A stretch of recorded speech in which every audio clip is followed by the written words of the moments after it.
Nous sommes avec Alexandre Durand, qui est le cofondateur et président d'Allo Louis. Bon- Bonjour Alexandre. Bonjour Frédéric, ravi d'être là. Merci. Est-ce que vous pouvez vous présenter, puis présenter peut-être ensuite Allo Louis? Bien sûr. Alexandre, donc 30 ans, je suis le cofondateur d'Allo Louis. J'ai cofondé il y a un petit peu plus d'un an avec Adrien, mon collègue et ami de longue date. Ce qu'il faut savoir, c'est qu'avant Allo Louis, j'ai fondé une première entreprise qui était spécialisée dans la préservation dans la lutte contre le gaspillage alimentaire. Et suite voilà, à cette première aventure qui a permis de sauver plus de 60 000 kilos de fruits et légumes, qui a été racheté par Phoenix, qui est un acteur important sur le marché de l'économie circulaire en France. Moi, j'ai voulu retrouver ce côté épanouissant de l'aventure à impact et me réinvestir, cette fois-ci au profit d'un autre enjeu de société qui est le bien vieillir. Et donc, il y a un petit peu plus d'un an, avec Adrien, on a cofondé Allo Louis. Alors, pour revenir sur ce qu'est Allo Louis, on connecte seniors et étudiants d'un même quartier pour des coups de main rémunérés. Ça va être de la livraison de courses, de l'aide informatique, du petit rangement, petit bricolage, se faire accompagner voilà, chez le médecin, par exemple. L'idée, c'est d'apporter une solution de prévention simple à la perte d'autonomie et mettre à profit en fait la richesse de ce lien intergénérationnel. La façon dont on fonctionne le service est relativement simple, hein. On met à disposition un numéro de téléphone auprès de nos bénéficiaires, numéro par lequel ils vont nous contacter, nous faire part d'un besoin.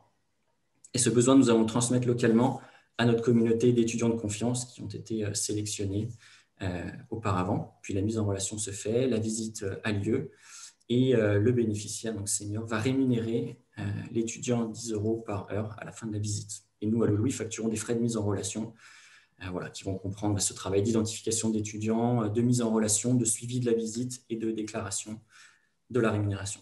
D'accord. Les activités les plus demandées, c'est du loisir, c'est l'accompagnement, c'est les visites. Alors, ça sera du coup de main. Souvent, on distingue vraiment deux catégories. La rupture avec le numérique, donc pas mal d'aide informatique. Alors, on s'en rend compte particulièrement sur les périodes de confinement.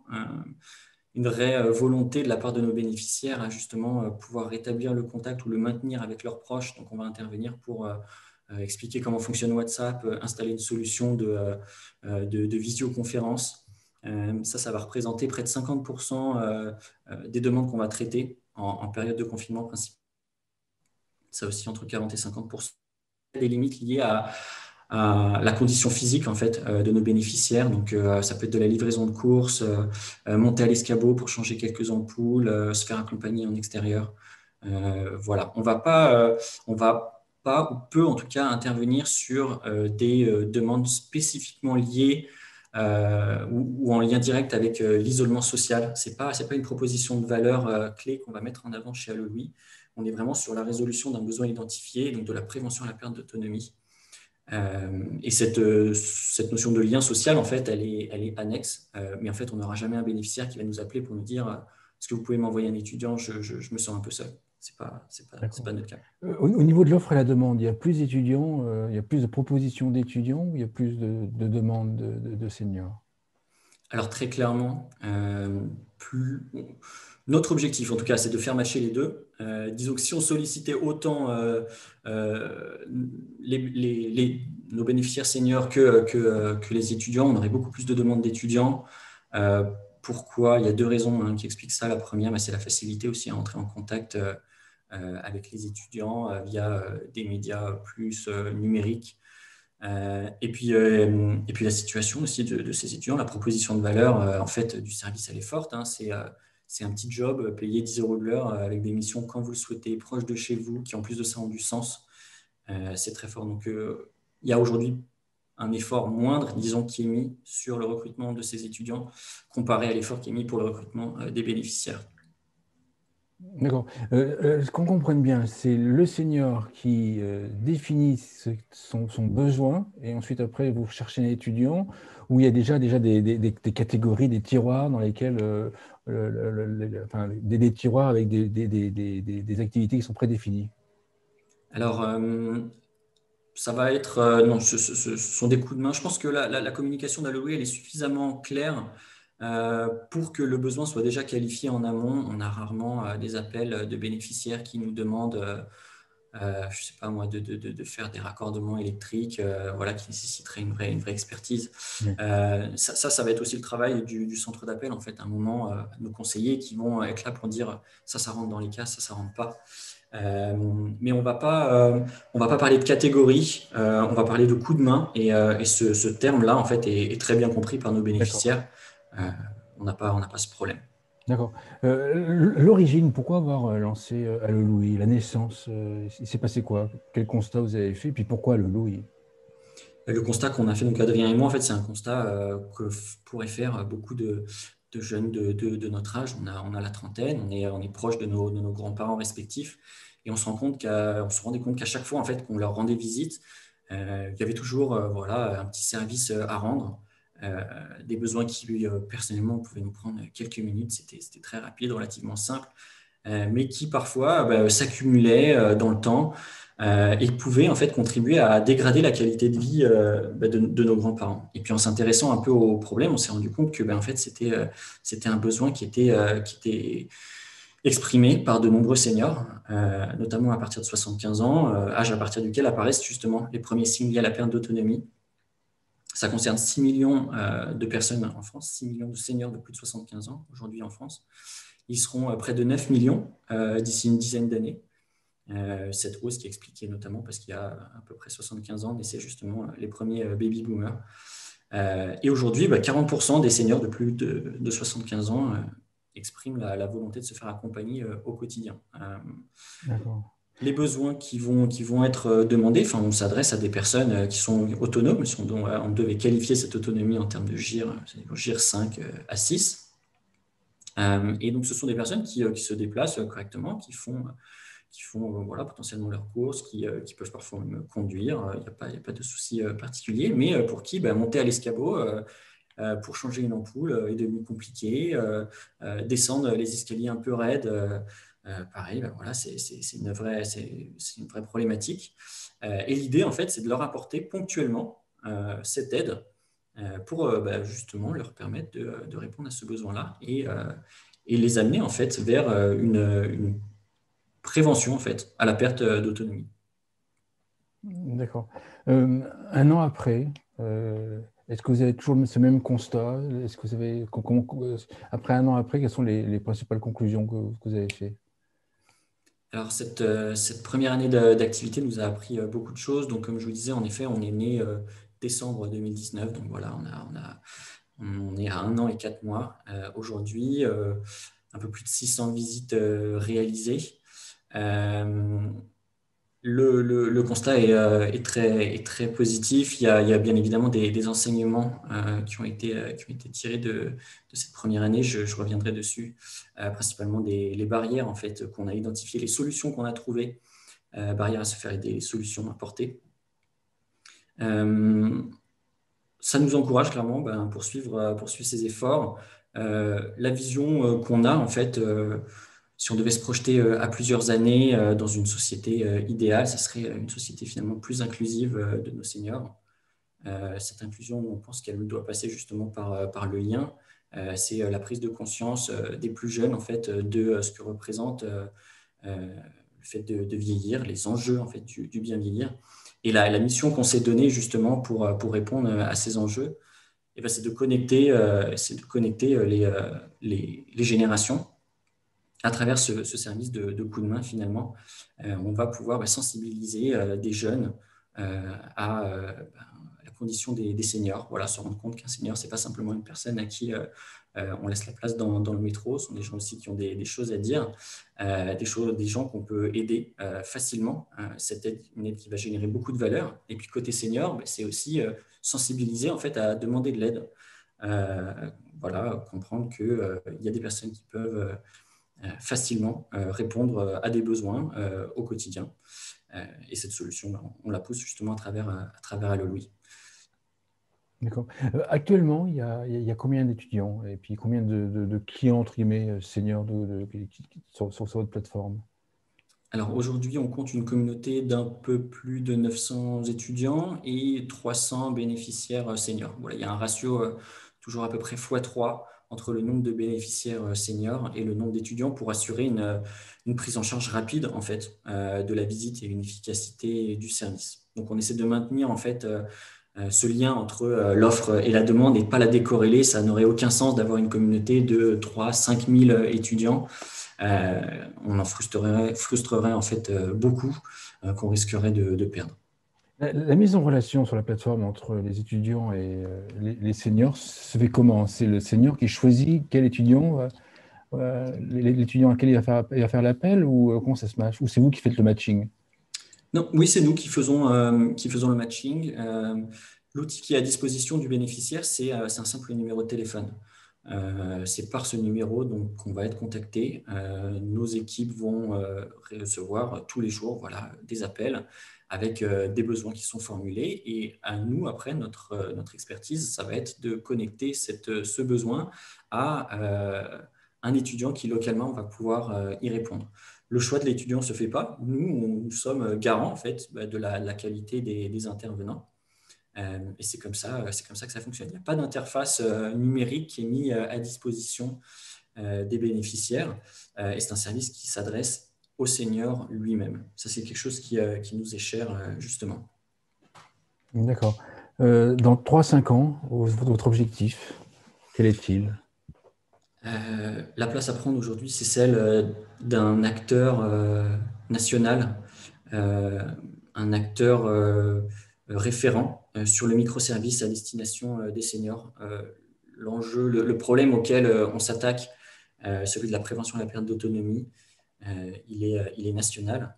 Et aujourd'hui, on trouve difficilement, ou en tout cas très localement, avec un impact limité, des solutions qui vont pouvoir répondre à ce besoin, à cet enjeu d'ordre national. Donc l'objectif à 3 ans, c'est ça, devenir la référence du microservice à destination des seniors en France. Comment y arriver alors qu'il y a d'autres acteurs, sans forcément dénigrer les autres acteurs, mais il y a plusieurs acteurs sur la même thématique, plus ou moins proches. Mm. Comment est-ce que vous allez faire pour devenir l'acteur de référence par rapport aux autres existants? En effet, alors avant même de lancer Allo Louis, on avait compris que l'idée de connecter seniors et étudiants pour des coups de main, elle n'était pas forcément particulièrement innovante en soi. Plusieurs s'étaient déjà lancés avec plus ou moins de réussite. Notre approche, l'innovation qu'on va apporter, elle est plus dans le rapport à la solution, la compréhension du besoin et comment est-ce qu'on va y répondre. Et c'est aujourd'hui cette force justement qu'on a qui fait qu'on a un service efficace qui répond correctement aux problèmes et qui arrive surtout à convaincre d'importants acteurs du bien vieillir avec lesquels on collabore et auprès desquels on fait valoir justement cette expertise. Donc je pense que la différenciation viendra principalement de là, de cette compréhension du besoin.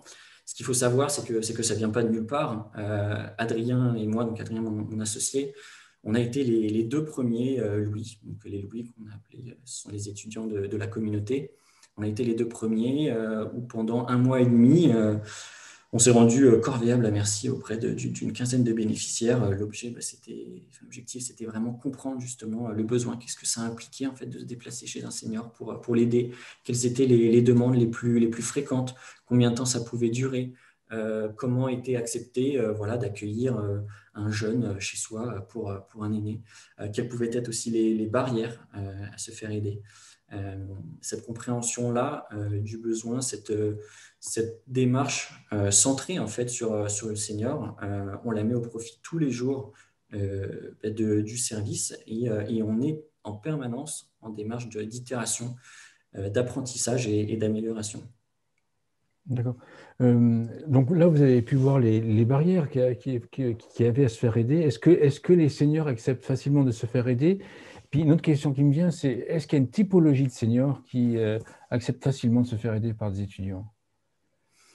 Alors concernant les barrières, il y en a en effet plusieurs. Je, je- je suis persuadé aujourd'hui que si le service fonctionne, si les retours sont aussi encourageants, c'est justement grâce à la compréhension de ces limites, en fait, à se faire aider et des solutions qu'on a apportées. Une première barrière, par exemple, c'est l'identification du besoin en lui-même par le senior. C'est difficile quand on a 75 ans, 77 ans de s'entendre dire, ben, en fait, oui, c'est vrai qu'il y a encore quelques mois, je montais à l'escabeau pour décrocher mes rideaux, je descendais moi-même à la cave les affaires un peu lourdes.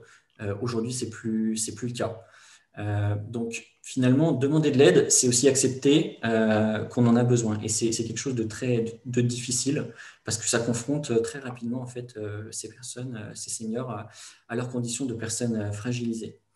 Ce qui fait que ben, le problème, nous, qu'on a identifié rapidement, c'est très bien, ces personnes, en fait, elles ont des problèmes, elles ont des besoins, disons. Adrien et moi, quand on se déplaçait, on pouvait être appelé pour voilà, une télé qui ne fonctionnait pas, puis se rendre compte qu'en fait, il y avait des gros cartons en plein milieu du salon qui barraient le passage. Mais pourquoi aucune solution? Pourquoi ce besoin n'avait pas été identifié? Donc la limite, elle est là. Et la solution qu'on a proposée, justement, eh ben c'est que l'identification de ce besoin ne vienne pas du bénéficiaire lui-même, mais de l'étudiant. Donc on va sensibiliser les Louis à l'identification de ces besoins chez les bénéficiaires. On peut venir voilà, pour aider à ranger le bureau, puis se rendre compte qu'en allant se laver les mains dans la salle de bain, bah, il n'y a plus de lumière, tout simplement parce que l'ampoule a sauté il y a quelques semaines. L'étudiant va, de manière proactive, proposer son aide pour justement changer cette ampoule. Et c'est comme ça qu'on va pouvoir bah, répondre à un éventail de besoins et prévenir la perte d'autonomie plus efficacement chez nos bénéficiaires. D'accord, donc c'est l'étudiant qui détecte les besoins éventuels.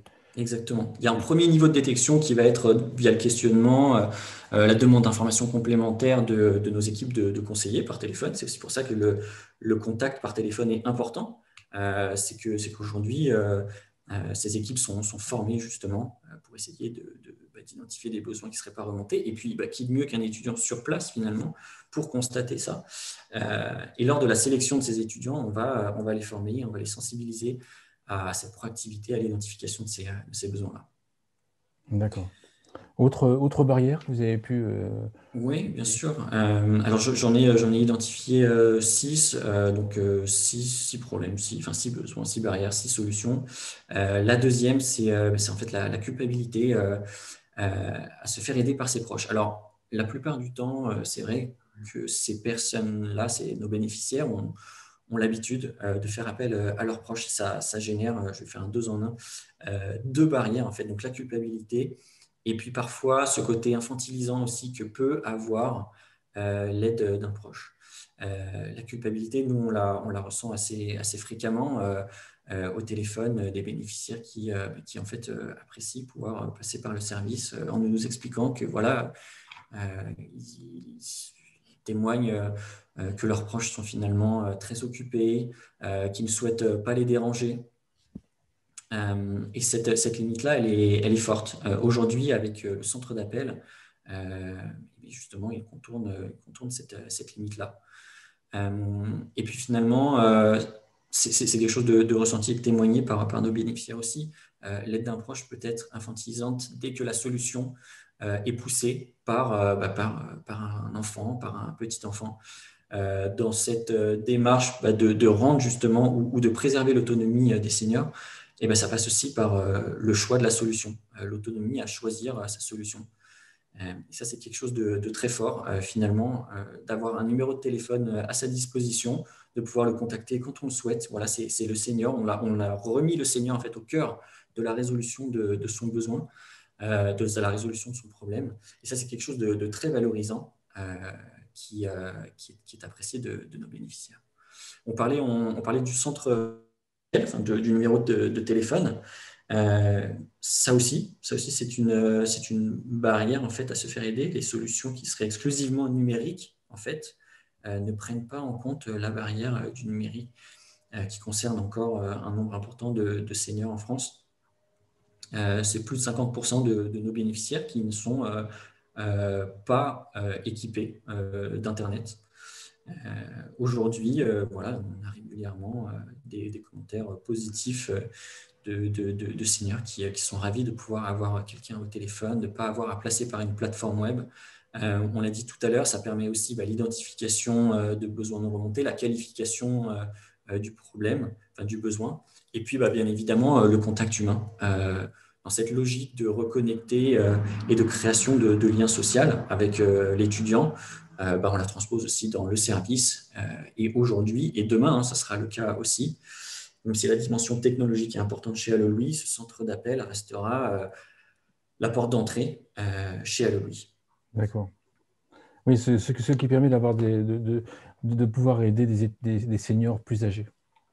Exactement. Plus âgés ou même moins âgés, mais simplement éloignés du numérique. Oui. Oui. Ah oui, oui, oui. On entend souvent parler de dictature du numérique. Voilà, c'est les déclarations d'impôts qui se font maintenant sur Internet. Cette transition, en fait, enfin, vous le savez mieux que moi, hein, n'a pas été faite en fait pour la plupart enfin pour beaucoup encore de seniors qui apprécient énormément justement à la fois ce lien humain et puis ce canal téléphonique. D'accord. On a identifié aussi parmi ces barrières justement à se faire aider le côté stigmatisant que peuvent avoir certains services à la personne. Alors je dis pas qu'ils le sont, mais c'est en tout cas l'image perçue par beaucoup de seniors, par beaucoup Oui, parce qu'en fait, de bénéficiaires. c'est relié à une fragilité et puis Exactement. presque d'une dépendance, quoi. Exactement. Exactement. C'est l'idée qu'on fait appel en fait à ce service quand voilà, on est en perte d'autonomie forte.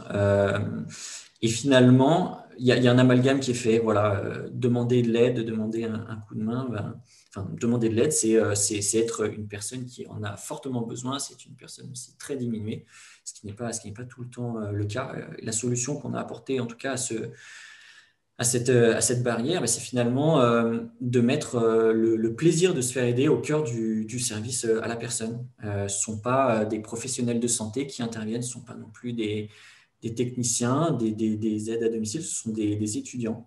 Et donc finalement, aujourd'hui, faire appel à Allo Louis, c'est aussi l'occasion d'une belle rencontre, d'un moment dynamisant pour le senior. Et même si c'est une valeur qui n'est pas forcément perçue dès le départ, en tout cas, il n'y a pas cette image stigmatisante du service à la personne. Et puis, dans un second temps, on se rend compte que tout de suite, naît une relation privilégiée entre ces seniors et ces étudiants. Et la preuve, c'est qu'en fait, c'est dans 90% des cas, le premier étudiant qui est rencontré lors d'une visite à l'OI par un bénéficiaire qui sera demandé par la suite pour les prochaines visites. Parce qu'à l'OI dans le service, on ne va pas imposer en fait à l'étudiant cette relation d'exclusivité avec le senior, on veut aussi l'en préserver.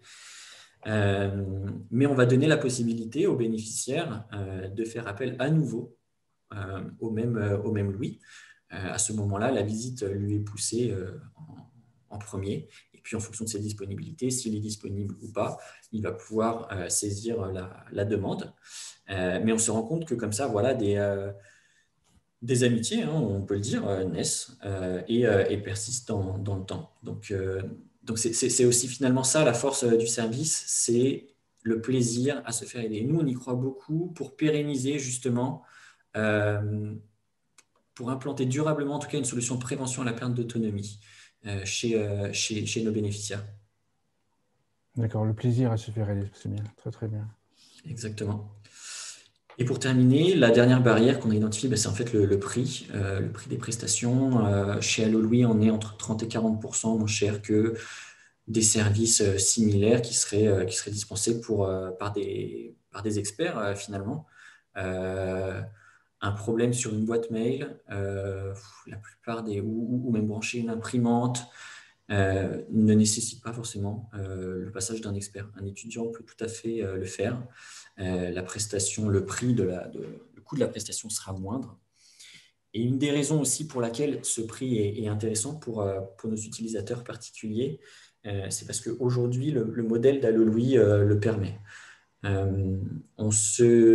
L'activité en direct avec ces bénéficiaires seniors particuliers représente une partie de notre activité, mais pas la principale.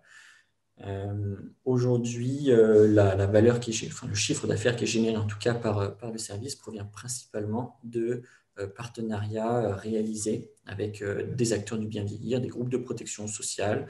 Ça peut être aussi des assisteurs, des bailleurs sociaux ou des groupes de téléassistance. Et c'est finalement les prestations prises en charge par ces acteurs-là qui vont permettre soit la réduction du reste à charge pour leurs propres bénéficiaires qui vont profiter donc, du service Allo Louis, ou tout simplement en fait, un chiffre d'affaires qui permet de compenser les faibles prix, les faibles coûts proposés sur la partie en direct avec les particuliers, qui n'est pas la partie la plus rentable du service aujourd'hui en toute transparence. Donc, d'où aussi ces prix les plus accessibles possibles. C'est vraiment notre volonté en fait de proposer aux particuliers les prix les plus accessibles. Dans 4 à 5 ans, vous vous imaginez avec quel type de partenaire? On se voit assurer la continuité du travail qui est amorcé déjà depuis plusieurs mois avec ces groupes de protection sociale, avec ces bailleurs sociaux, avec ces groupes de téléassistance. On a aujourd'hui une expertise qui est celle de connecter des seniors avec un besoin, d'arriver à qualifier ce besoin-là avec des étudiants sensibilisés, formés, sélectionnés qui vont pouvoir y répondre localement et rapidement. Notre expertise, c'est pas recruter en fait 150 000, 200, 500 000 bénéficiaires. On n'est pas une boîte de marketing en fait à destination des seniors. Donc en fait, c'était la vision qu'on a du service aujourd'hui, c'est mettre notre expertise au profit d'acteurs qui ont déjà cette audience. Et d'ailleurs, j'en profite pour passer le message à ces acteurs, voilà, on a cette expertise, cette agilité-là, cette connaissance aussi du besoin. Vous avez en l'occurrence l'audience, en fait. On partage ensemble les valeurs du bien vieillir avec cet objectif d'apporter une solution efficace à la prévention de la perte d'autonomie. Je pense qu'on est persuadé, et on le voit aujourd'hui, qu'ensemble, on peut construire une solution innovante et impactante surtout à l'échelle nationale pour répondre à cet enjeu. On parlait de la perte d'autonomie, il y a aussi bien évidemment la lutte contre la barrière du numérique et la prévention à l'isolement social, qui sont des enjeux sur lesquels nous intervenons aussi et qui sont des enjeux forts de ces groupes de protection sociale. D'accord.